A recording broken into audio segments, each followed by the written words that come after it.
Hello students. आपका बहुत बहुत स्वागत है एमबीसी नर्सिंग क्लासेस में। आज की वीडियो में हम बात करने वाले हैं माइक्रोबायोलॉजी के बारे में। ठीक है। माइक्रोबायोलॉजी हम नया एक कहीं ब्रांच स्टार्ट करने वाले हैं, नए लेक्चर का हम शुरुआत करने वाले हैं। और इसके बाद हम इस लेक्चर में आपकी पूरी माइक्रोबायोलॉजी को कंप्लीट कराने की कोशिश करेंगे। ये माइक्रोबायोलॉजी का पहला लेक्चर होने वाला है। ठीक है। चलिए अपनी वीडियो को स्टार्ट करते हैं। देखिए, माइक्रोबायोलॉजी जब आप टर्म को देखते हैं तो एक शब्द हमें निकल के आता है माइक्रो प्लस बायोलॉजी, यानी कि माइक्रोबायोलॉजी शब्द दो शब्दों से मिलकर बना हुआ है। ठीक है। यदि हम शब्दों की बात करें तो पहला शब्द आता है हमारे सामने माइक्रो, और दूसरा शब्द आता है हमारे सामने बायोलॉजी। बायोलॉजी को भी अपन दो शब्दों में तोड़ सकते हैं। पहला शब्द आता है हमारे पास बायो, और दूसरा शब्द आता है हमारे पास लॉजी। ठीक है। माइक्रो की बात करते हैं तो ये शब्द निकल के आया है आपका किसके, माइक्रोस्कोपिक या फिर माइक्रोस्कोप से। और बायोलॉजी शब्द में जो बायो है इसका मतलब होता है लिविंग, और लोगिस का मतलब होता है या फिर लोगस का मतलब होता है टू स्टडी। यानी कि माइक्रोस्कोपिक लिविंग ऑर्गेनिज्म की स्टडी क्या कहलाती है, आपकी माइक्रोबायोलॉजी कहलाती है। और ये माइक्रोबायोलॉजी साइंस की एक ब्रांच है, या फिर हम कहें ये बायोलॉजी की ब्रांच है। ठीक है। बायोलॉजी या फिर साइंस की एक ब्रांच है जिसके अंदर माइक्रोस्कोपिक लिविंग ऑर्गेनिज्म की क्या की जाती है, स्टडी की जाती है। उनके इकोनॉमिक इंपॉर्टेंस देखे जाते हैं, उनकी क्लासिफिकेशन देखी जाती है, उनके टाइप्स देखे जाते हैं। तो इसको अपन क्या कहते हैं, माइक्रोबायोलॉजी कहते हैं। ये लेक्चर हमारा एक इंट्रोडक्शन लेक्चर होने वाला है माइक्रोबायोलॉजी के बारे में। ठीक है। चलिए हम आगे बढ़ते हैं। माइक्रोबायोलॉजी के बारे में यदि हम इसकी डेफिनेशन देखें तो microbiology is a branch of science deals with structure, function, classes and economic importance of micro organisms. यानी कि माइक्रोबायोलॉजी के अंदर जब भी बात होगी तो किसकी बात होगी, माइक्रो ऑर्गेनिजम्स की बात होगी। चाहे उनके हम स्ट्रक्चर की बात करें, चाहे उनके अपन फंक्शन की बात करें, चाहे उनके अपन क्लासेस की बात करें, या फिर उनके हम इकोनॉमिक इंपॉर्टेंस की बात करें। तो माइक्रो ऑर्गेनिज्म की जहां भी बात होगी वो किसके अंदर बात होगी, माइक्रोबायोलॉजी के अंदर अपन उसकी बात करते हैं। यदि मैं इसे एक लाइन में कहना चाहूँ कि माइक्रोबायोलॉजी क्या है तो मैं कहूंगा microbiology is the study of micro organisms. यानी कि माइक्रो ऑर्गेनिज्म की स्टडी क्या कहलाती है, माइक्रोबायोलॉजी कहलाती है। यदि हम माइक्रोबायोलॉजी की थोड़ी सी हिस्ट्री की तरफ बढ़े तो एक साइंटिस्ट होते हैं हमारे सामने, एंटनी वॉन ल्यूवेनहॉक। ठीक है। एंटनी वॉन ल्यूवेनहॉक एक साइंटिस्ट होते हैं जिन्होंने सबसे पहले इसकी खोज की, माइक्रोस्कोप की खोज की। ठीक है। जब इन्होंने सबसे पहले माइक्रोस्कोप की खोज की तो बहुत छोटा सा इन्होंने सूक्ष्मदर्शी बनाया। अब कई सारे लेंसों को इकट्ठा करके इन्होंने सूक्ष्मदर्शी का निर्माण किया। अब जब इन्होंने माइक्रोस्कोप की खोज कर ली तो अब इन्हें देखने की जरूरत थी कि माइक्रोस्कोप से अपन किस किस चीज को देख सकते हैं। तो इन्होंने सबसे पहले कुछ चीजें ली, जैसे दांतों के ऊपर जमा हुआ मैल लिया। ठीक है। एक पानी की बूंदें ली। ठीक है, गंदा पानी कहीं से उठाया उसकी पानी की बूंदें ली, दांतों पे जमा हुआ मैल लिया, या इसके अलावा मिट्टी उठाई। ठीक है। इन सबको जब इन्होंने माइक्रोस्कोप के नीचे देखा तो कई सारे छोटे छोटे जीव इन्हें दिखाई दिए, और उन जीवों को इन्होंने क्या नाम दिया, एनिमल फ्यूल्स। ठीक है। उन जीवों को इन्होंने क्या नाम दिया, एनिमल फ्यूल्स, एनिमल फ्यूल्स नाम दिया। ठीक है। ये तब तक उनको माइक्रोस्कोपिक ऑर्गेनिज्म ही मानते थे, यानी कि ऐसे छोटे जीव जो कि किससे दिखाई देते हैं, माइक्रोस्कोप से हमें दिखाई देते हैं, उन्होंने क्या नाम दिया, एनिमल फ्यूल्स ने नाम दिया। ठीक है। और कहाँ से उनको इकट्ठा किया, दांतों के ऊपर जमी मैल से, पानी की बूंदों से और मिट्टी से उनको इकट्ठा किया। ठीक है। तो इसीलिए एंटोनी वॉन ल्यूमेनहोफ को क्या बोला जाता है, father of micro biology. Father of microbiology किसको बोला जाता है, एंटोनी वॉन ल्यूमेनहोफ को बोला जाता है। इसके बाद आगे बढ़े तो कई सारे साइंटिस्ट आए, जैसे आपके अरिस्टोटल थे, उसके अलावा आपके लुईस पास्चर थे। ठीक है। तो उन्होंने कई सारी डिस्कवरीज करी, जिसके बाद उन्होंने बताया कि माइक्रोस्कोपिक जो ऑर्गेनिज्म होते हैं उनका निर्माण किस तरीके से होता है, यानी कि उनकी उत्पत्ति किस तरीके से होती है, वो हम अगले लेक्चर में बात करने वाले हैं। तो हमने फादर ऑफ माइक्रो बायोलॉजी के बारे में जान लिया, माइक्रोस्कोप की खोज किसने करी वो हमने देख लिया। देखिए, अब जब हम माइक्रोबायोलॉजी की बात करते हैं तो हम किस पर फोकस कर रहे हैं, माइक्रो ऑर्गेनिज्म पर फोकस कर रहे हैं। तो हमें पता होना चाहिए कि माइक्रो ऑर्गेनिजम्स क्या होते हैं। तो माइक्रो ऑर्गेनिजम्स ऐसे ऑर्गेनिज्म हैं जो only seen by the help of microscope, यानी कि इन्हें अपन नेक्ड आई से नहीं देख सकते, इन्हें सिर्फ अपन किसकी सहायता से देख सकते हैं, माइक्रोस्कोप की सहायता से देख सकते हैं। ऐसे ऑर्गेनिज्म क्या कहलाते हैं, माइक्रो ऑर्गेनिजम्स कहलाते हैं। माइक्रो ऑर्गेनिजम्स को शॉर्ट फॉर्म में अपन कह देते हैं क्या, माइक्रोब्स। माइक्रोस्कोप माइक्रो ऑर्गेनिजम्स होते हैं, उनको बेसिकली तीन भागों में बांटा गया है।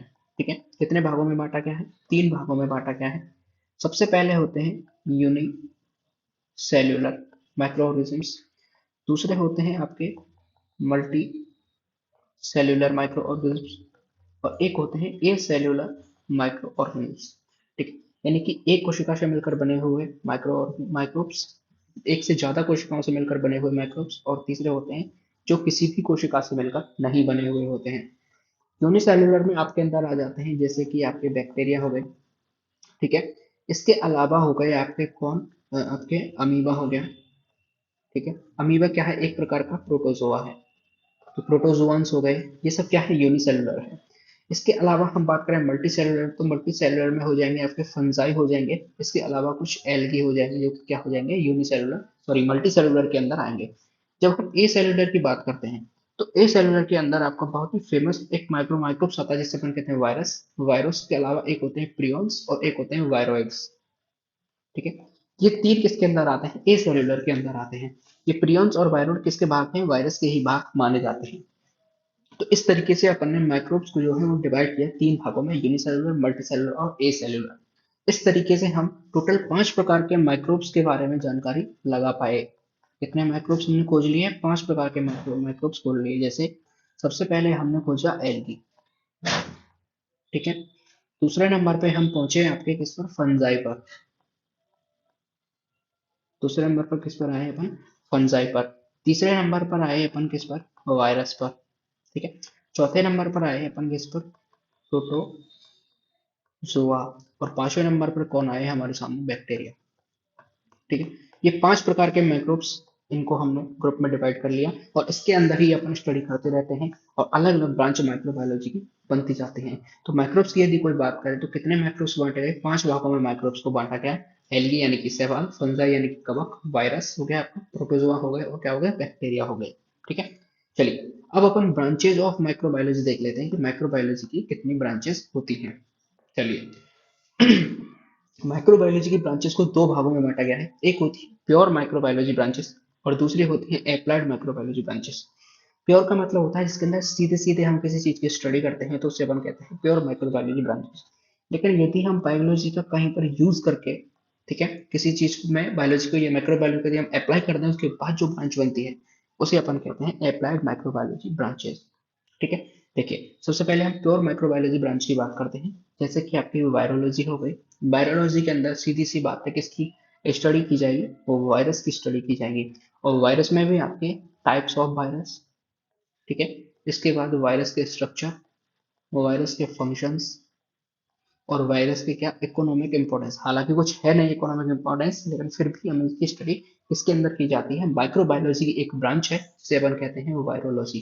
ठीक है, इसके अलावा दूसरी आती है आपकी बैक्टीरियोलॉजी। बैक्टीरियोलॉजी के अंदर किसकी स्टडी की जाएगी, बैक्टीरिया की स्टडी की जाएगी। ठीक है, बैक्टीरिया के types, structure, function, cellular organisation कैसा है उसका, उसकी कुछ इकोनॉमिक इंपॉर्टेंस है या नहीं है, कौन कौन सी डिजीज वो कॉज करते हैं और उन डिजीज से किस तरीके से हम जो है बचाव अपने कर सकते हैं। इसके बारे में माइक्रोबायोलॉजी की जिस ब्रांच में स्टडी की जाएगी उसे अपन कहेंगे क्या, बैक्टीरियोलॉजी। उसके बाद आती है आपकी माइकोलॉजी। ठीक है, माइकोलॉजी के अंदर जो स्टडी करेंगे अपन वो करेंगे फंजाई या फिर फंगस के बारे में। ठीक है, फंगस या फिर फंजाई के बारे में हम जिस ब्रांच में स्टडी करते हैं उसे अपन क्या कहते हैं, माइकोलॉजी कहते हैं। उसके बाद आती है आपकी फाइकोलॉजी और फाइकोलॉजी के अंदर स्टडी की जाती है किसकी, एल्गी की। ठीक है, शैवालों की जब बात होगी तो वो माइक्रोबायोलॉजी की किस ब्रांच में की जाएगी, फाइकोलॉजी के अंदर बात की जाएगी। उसके बाद पैरासाइटोलॉजी। ठीक है, पैरासाइटोलॉजी के अंदर जितने भी पैरासाइट्स हैं, ठीक है, अब पैरासाइट्स में आपके वायरस भी हो सकते हैं, बैक्टीरिया भी हो सकते हैं, फंजाई भी हो सकते हैं, एल्गी भी हो सकते हैं। ठीक है, या फिर प्रोटोजोआ, जो भी पैरासाइट के रूप में काम करते हैं उन सबकी स्टडी किसके अंदर की जाएगी, पैरासाइटोलॉजी के अंदर। ठीक है, अब वो पैरासाइट एंडो पैरासाइट भी हो सकते हैं, वो पैरासाइट एक्सो पैरासाइट भी हो सकते हैं, वो पैरासाइट ह्यूमन पर हो सकते हैं। ठीक है, इसके अलावा वो प्लांट्स पर हो सकते हैं या फिर अदर एनिमल पर भी वो पैरासाइट हो सकते हैं। सबके बारे में स्टडी की जाएगी किसके अंदर, पैरासाइटोलॉजी के अंदर। उसके बाद आते हैं अपन इम्यूनोलॉजी पर। ठीक है, यानी कि प्रतिरक्षा विज्ञान के अंदर जब अपन आते हैं तो इम्यूनोलॉजी के अंदर अपन अपने इम्यून सिस्टम की बात करते हैं। ठीक है, कंप्लीट इम्यून सिस्टम को अपन देखते हैं और इम्यून सिस्टम या फिर इम्यूनोलॉजी हमारे बुक्स में भी जोड़ा गया है, यानी हमारे सिलेबस में भी इसको जोड़ा गया है।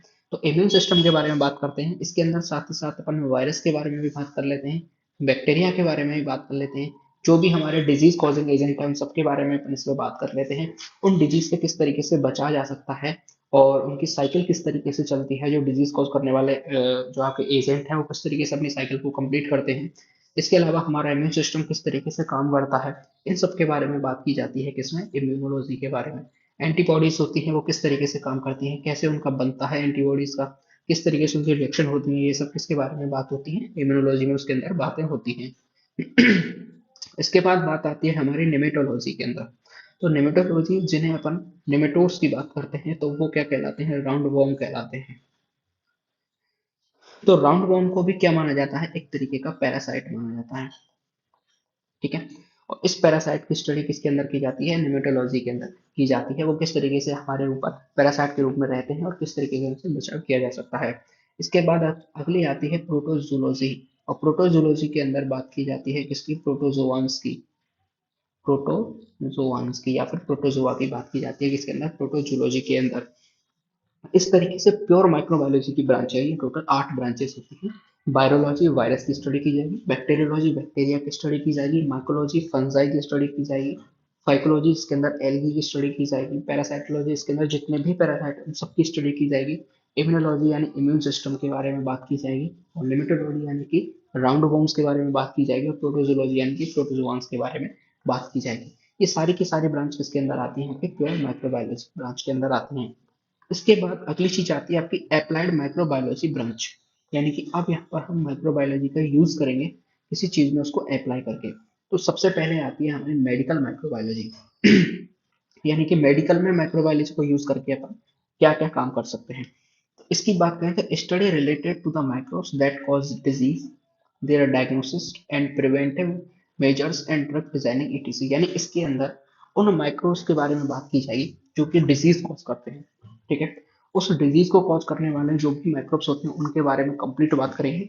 उसके बाद उनका किस तरीके से अपन डायग्नोसिस करेंगे उस डिजीज का, कि ये डिजीज किस तरीके से होती है, ये किस किस के क्या क्या इसके लक्षण होते हैं। इसके अलावा उससे हम किस तरीके से प्रिवेंट कर सकते हैं, और उस प्रिवेंशन के जो मेजर्स होते हैं उनके बारे में बात की जाएगी। और उसके अलावा ड्रग डिजाइनिंग, यानी कि कोई मान के चलिए डिजीज हो गई, ठीक है, तो सबसे पहले उस माइक्रोब्स के उस डिजीज को कॉज करने वाले एजेंट के बारे में बात करेंगे। ठीक है, उसको देखा जाएगा ये किस तरीके का एजेंट है।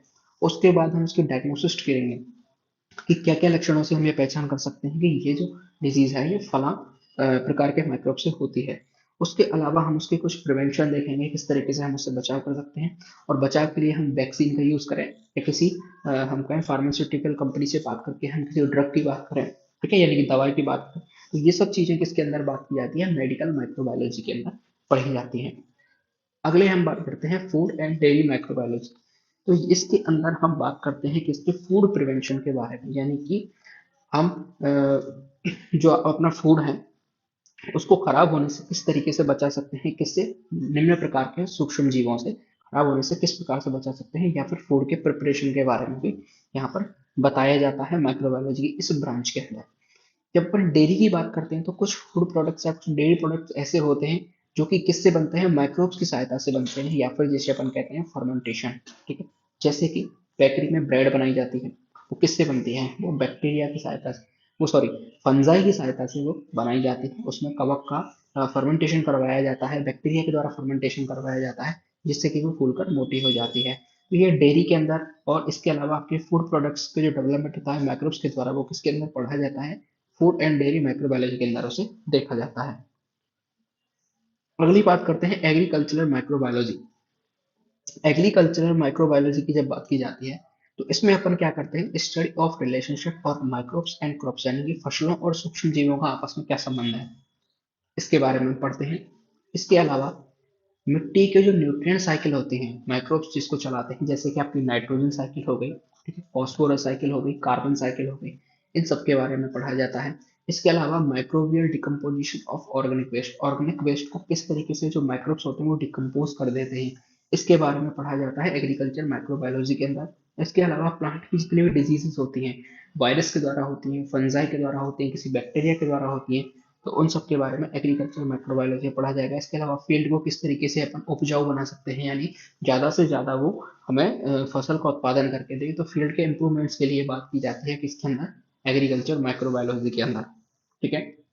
चलिए अगला हो जाता है हमारा औद्योगिक सूक्ष्म जैविकी, यानी कि इंडस्ट्रियल माइक्रोबायोलॉजी। इसके अंदर study of industrial useful microbes in production of alcoholic beverage, vitamin, chemicals, proteins, antibiotic etc. यानी कि जितनी भी इंडस्ट्रीज हैं, चाहे वो इंडस्ट्री आपकी अल्कोहल से बनी हो, यानी अल्कोहलिक इंडस्ट्री हो, विटामिन को प्रोड्यूस करने की इंडस्ट्री हो, केमिकल को प्रोड्यूस करने की इंडस्ट्री हो, प्रोटीन्स बनाने की, एंटीबायोटिक्स बनाने की, उन सब में किसका यूज किया जाता है? इंडस्ट्रियल माइक्रोबायोलॉजी को पढ़ा जाता है। ठीक है, माइक्रोब्स की वहाँ पर यूजफुल थिंग्स देखी जाती हैं कि इस माइक्रोब्स के किस तरीके से हम अल्कोहल बना सकते हैं, विटामिन बना सकते हैं, कुछ केमिकल्स बना सकते हैं, एंटीबायोटिक्स बनाए जाते हैं। ये सब किसके अंदर आती है? इंडस्ट्रियल माइक्रोबायोलॉजी के अंदर आती है।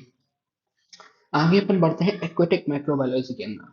ठीक है, एक्वेटिक जैसा कि नाम से ही क्लियर है, पानी की बात हो रही है या फिर सागर, ठीक है, समुद्र की बात हो रही है। तो स्टडी ऑफ वाटर प्योरिफिकेशन, ठीक है, यानी कि पानी को किस तरीके से प्योरीफाई किया जा सकता है। ठीक है, किसके पानी को? तो समुद्र के पानी को प्योरीफाई करने की यहाँ पर बात हो रही है। इसके अलावा माइक्रोबियल एग्जामिनेशन, यानी कि माइक्रोब्स कौन कौन से हैं इसके अंदर, उसकी पहचान करने के लिए। इसके अलावा एक्वेटिक डिग्रेडेशन ऑफ वेस्ट। ठीक है, तो देखिए जो समुद्र है उसके अंदर बहुत सारे वेस्ट प्रोडक्ट्स पड़े रहते हैं, तो उनको डिग्रेड करते हैं कौन? माइक्रोब्स उनको डिग्रेड करते हैं। ठीक है, तो उन माइक्रोब्स के बारे में पढ़ा जाता है इस एक्वेटिक माइक्रोबायोलॉजी के अंदर, कि समुद्र के अंदर या किसी पानी वाले स्थान के अंदर कौन कौन से माइक्रोब्स ऐसे हैं जो कि aquatic degradation, sorry, waste of degradation कर सकते हैं। ठीक है, चलिए आगे अपन देखते हैं एक्सोमाइक्रोलॉजी। ठीक, एक्सोमाइक्रोबायोलॉजी के अंदर क्या पढ़ा जाता है? Exploration of life in outer space, यानी कि सिर्फ पृथ्वी पर ही नहीं, अदरवाइज स्पेस में भी यदि कोई जीवन संभव है तो क्या माइक्रोबायोलॉजी की या फिर आपका माइक्रोब्स की सहायता से उसको जिया जा सकता है या नहीं जिया जा सकता। जैसा कि मैं आपको एक बात बताऊं कि जो स्पेस में रहने वाले आपके जो हम कहें एस्ट्रोनॉट्स होते हैं, वो अपने साथ एक कवक ले जाते हैं।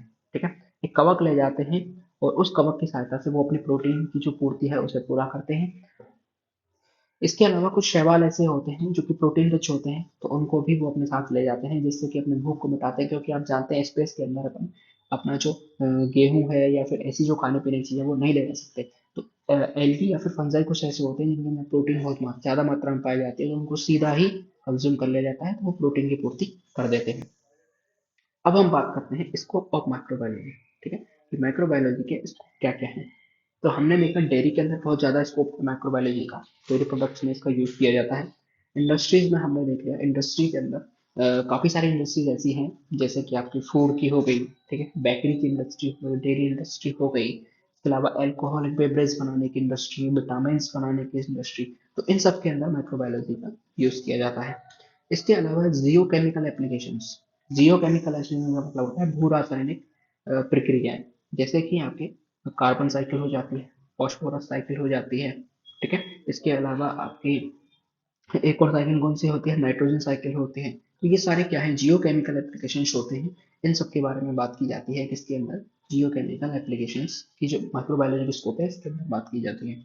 इसके अलावा एक्सो माइक्रोबायोलॉजी के अंदर हमने स्पेस की बात की, स्पेस में भी माइक्रोबायोलॉजी को लिया गया है और वहाँ पर किस तरीके से जो एस्ट्रोनॉट होते हैं वो हेल्प करते हैं, माइक्रोब्स उनकी हेल्प करते हैं। ठीक है, इसके अलावा बायोकेमिकल एंड जेनेटिक इंजीनियर के अंदर भी माइक्रोबायोलॉजी का स्कोप है। ठीक है, इसके अलावा वैक्सीन बनाने में या फिर इम्यूनोलॉजी के अंदर भी माइक्रोबायोलॉजी का स्कोप है। इसके अलावा एग्रीकल्चर फील्ड्स, किस तरीके से ज़्यादा फसल का उत्पादन किया जा सकता है, इसमें अपन माइक्रोबायोलॉजी का यूज़ कर सकते हैं। इसके अलावा फूड माइक्रोबायोलॉजी, बेवरेज बनाने में भी हम माइक्रोबायोलॉजी का यूज़ कर सकते हैं, और इसके अलावा एनवायरमेंटल एप्लीकेशंस में भी माइक्रोबायोलॉजी का यूज़ अपन कर सकते हैं। तो ये स्कोप हैं इतने सारे जो कि माइक्रोबायोलॉजी में काम आते हैं या फिर माइक्रोबायोलॉजी इनमें काम आती है। इस तरीके से हम आज के वीडियो को खत्म करते हैं। आई होप आज की वीडियो आपको पसंद आई होगी। अगर पसंद आई है लाइक जरूर करें, चैनल को सब्सक्राइब जरूर कर लें।